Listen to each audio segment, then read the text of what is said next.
Reading for fire signs, and this is your weekly, November the 14th to the 21st. So parang meron ditong, ayaw natin sabihin pinapahirapan, pero somewhat similar to that. Parang itinetest, no? Someone is testing the other person's intention, other person's, sabihin natin, bakit ka lumalapit sa akin, no? Kala ko ba ayaw mo na sa akin? Kala ko ayaw mo na?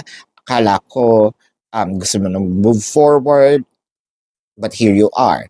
So anong intention mo? Kung totoong gusto mo, no, manumbalik yung relationship natin, you have to prove to me, no, that your intention is genuine. And parang this time hindi siya bibigyan, no, ng um ng madaling yes, sige bumalik ka sa buhay ko, no. No, you have to prove it to me. I'ma set some rules. And kapag nagawa mo yun, no, then probably I'm going to accept you again in my life. Pero hindi basta-basta na babalik ka as if nothing happened, no? So parang ito yung sinasabi mo dito, fire signs. And this is your weekly reading, November the 14th to the 21st. Predicting future is my purpose. Yelling the stars.